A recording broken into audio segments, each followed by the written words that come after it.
બિલકુલ શાંતિ. કોઈ ધબકારા નહીં, કોઈ શ્વાસ નહીં. સમયની ઘડિયાળ હજુ શરૂ થઈ નથી અને અવકાશનો કોઈ છેડો નથી. આ એક ક્ષણ છે જ્યારે કંઈ જ નહોતું, ન પ્રકાશ, ન પદાર્થ, ન અવાજ, માત્ર એક અનંત ગાઢ અંધકાર જેનું કોઈ નામ નથી. આપણે જેને આજે બ્રહ્માંડ કહીએ છીએ તે અબજો વર્ષો પહેલાં આ જ શૂન્યતાના ઉદરમાં છુપાયેલું હતું. આ મૌન એટલું ઊંડું હતું કે તેમાં આખા ભવિષ્યની સંભાવનાઓ ધરબાયેલી હતી. પરંતુ પછી આ મૌન તૂટ્યું. એક એવી ઘટના બની જેણે અસ્તિત્વના દરેક નિયમને જન્મ આપ્યો. શૂન્યમાંથી આ બધું જ કઈ રીતે પ્રગટ્યું? શું આ માત્ર એક અકસ્માત હતો કે પછી કોઈ પૂર્વનિર્ધારિત યોજના? આ એક એવો પ્રશ્ન છે જેણે પૃથ્વી પર માનવ સભ્યતાના ઉદયથી લઈને આજ સુધીના તમામ વિચારકોને મૂંઝવણમાં મૂક્યા છે. જ્યારે આપણે રાત્રે આકાશ સામે જોઈએ છીએ ત્યારે આપણે માત્ર તારાઓ નથી જોતા, પણ આપણે આપણા પોતાના ઉદ્ભવનું રહસ્ય જોઈએ છીએ.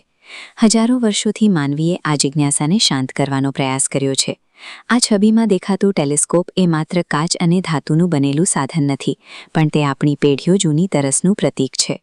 આદિમાનવે જ્યારે પહેલીવાર ગુફાની બહાર નીકળીને આકાશના ટમટમતા તારાઓ જોયા હશે ત્યારે તેની અંદર પણ એ જ સવાલો જાગ્યા હશે જે આજે એક ખગોળશાસ્ત્રીના મનમાં જાગે છે.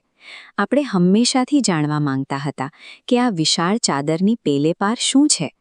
આ જિજ્ઞાસાના સૌથી સચોટ અને ગહન પુરાવા આપણને ભારતના પ્રાચીન ગ્રંથોમાં મળે છે. ઋગ્વેદના નાસિદીય સૂક્તમાં ઋષિઓએ બ્રહ્માંડના ઉદ્ભવ વિશે જે લખ્યું છે તે આશ્ચર્યજનક છે. તેઓ લખે છે કે શરૂઆતમાં સત પણ નહોતું અને અસત પણ નહોતું. ન તો વાયુ હતો, ન તો તેની ઉપરનું આકાશ. તે સમયે શું ઢંકાયેલું હતું? ક્યાં? કોના રક્ષણમાં? આ મંત્રો આપણને એ સમયની યાદ અપાવે છે જ્યારે પૃથ્વી પર કોઈ પણ ધર્મ કે વિજ્ઞાનનો જન્મ થયો નહોતો, છતાં માનવ મન સત્યની શોધમાં આટલું ઊંડું ઉતરી શક્યું હતું. આ હસ્તપ્રતના જીર્ણ પાના ઉપર નજર નાખો. આ શબ્દો માત્ર શાહીના લીટા નથી, પણ તે સમયના સાક્ષી છે જ્યારે માનવજાત બ્રહ્માંડના ગણિતને સમજવાની કોશિશ કરી રહી હતી. આ લખાણો એ વાતની સાબિતી છે કે આજે આપણે જે પ્રશ્નો લેબોરેટરીમાં પૂછી રહ્યા છીએ તે હજારો વર્ષો પહેલાં ગંગાના કિનારે બેસીને ઋષિઓએ પોતાની અંતરદૃષ્ટિથી પૂછ્યા હતા.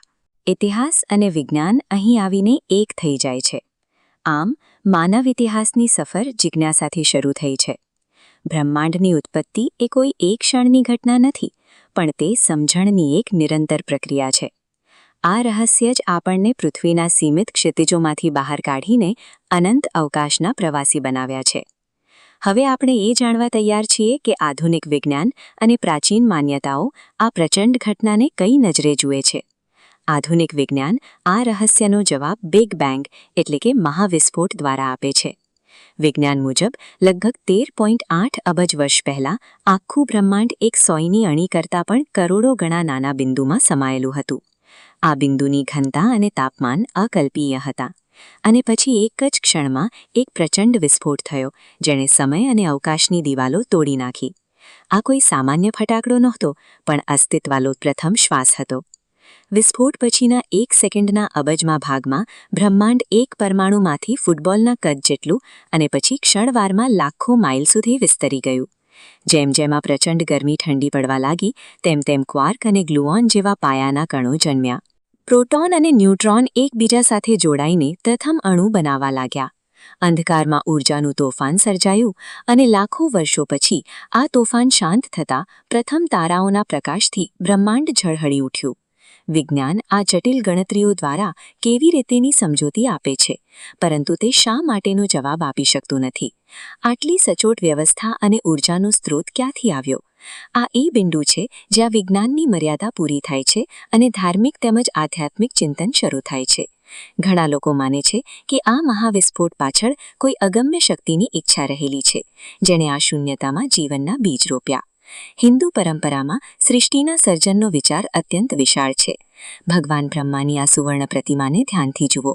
તેમના 4 મુખ ચારેય દિશાઓમાં વિસ્તરતી આ સૃષ્ટિની ચેતનાનું સૂચન કરે છે. તેમના હાથમાં રહેલા પ્રતીકો સર્જનના પાયાના તત્વો છે. આ પ્રતિમા એ સતત વિસ્તરતા અને રચનાત્મક રહેવાની કુદરતી પ્રકૃતિનું એક કલાત્મક અને ગહન નિરૂપણ છે.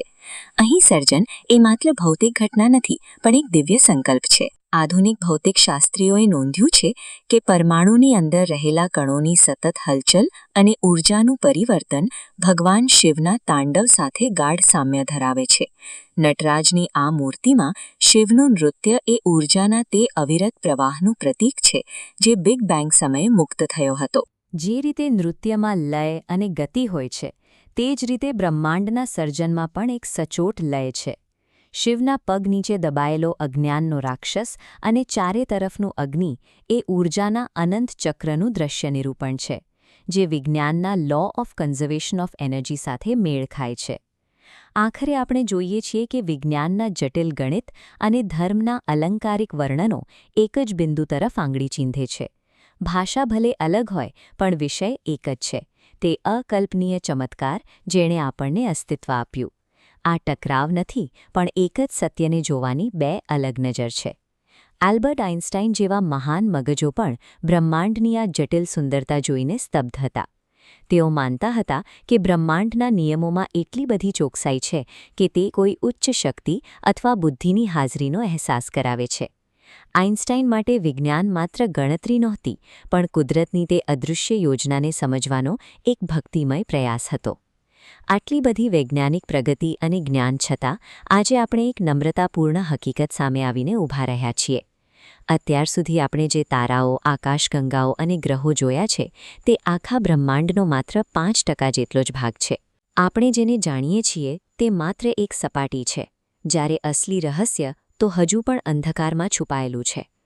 આ ચાર્ટ દર્શાવે છે કે આપણું જ્ઞાન કેટલું સીમિત છે. બ્રહ્માંડનો 27% ભાગ ડાર્ક મેટર છે, જે એક એવો અદૃશ્ય પદાર્થ છે જે આકાશગંગાઓને વિખેરાઈ જતા રોકે છે અને તેમને જકડી રાખે છે.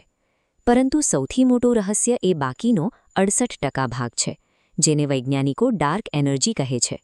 આ કોઈ સામાન્ય ઊર્જા નથી, પણ એક એવી શક્તિ છે જે અવકાશના ખાલી ભાગમાં વસેલી છે. જેમ આ ચાર્ટમાં દેખાય છે, આ ડાર્ક એનર્જી બ્રહ્માંડને અંદરથી ખેંચી રહી છે. તે આકાશગંગાઓને એકબીજાથી અત્યંત ઝડપે દૂર ધકેલી રહી છે. જો ગુરુત્વાકર્ષણ બધું ભેગું રાખે છે, તો ડાર્ક એનર્જી બધું તોડી નાખવા માંગે છે. આ અદૃશ્ય બળ એટલું શક્તિશાળી છે કે તે બ્રહ્માંડના વિસ્તરણની ગતિને સતત વધારી રહ્યું છે. આપણે તેને જોઈ શકતા નથી, માપી શકતા નથી, માત્ર તેની અસરો અનુભવી શકીએ છીએ. આધુનિક ભૌતિકશાસ્ત્ર માટે ડાર્ક એનર્જી એ સૌથી મોટો પડકાર છે. તે આપણને એવા સત્ય તરફ લઈ જાય છે જ્યાં આપણા વર્તમાન નિયમો કામ કરતા નથી. આ રહસ્ય સાબિત કહે છે કે બ્રહ્માંડ હજુ પણ આપણી કલ્પના કરતાં ઘણું વધારે રહસ્યમય અને અગમ્ય છે. આમ, ભલે આપણી પાસે શ્રેષ્ઠ ટેલિસ્કોપ અને ગણિત હોય, પણ બ્રહ્માંડનો મોટો ભાગ હજુ પણ અદૃશ્ય છે. આ એ અંધકાર છે જેમાંથી આપણે આવ્યા છીએ, અને આ એ જ અંધકાર છે જે આજે પણ બ્રહ્માંડના ભવિષ્યનો નિર્ણય કરી રહ્યો છે. અ મોમેન્ટ ઓફ વન્ડર. આ ભવ્ય સર્પાકાર આકાશગંગાને જુઓ. તેમાં અબજો તારાઓ છે અને દરેક તારાની આસપાસ કદાચ કોઈ દુનિયા વસેલી હશે.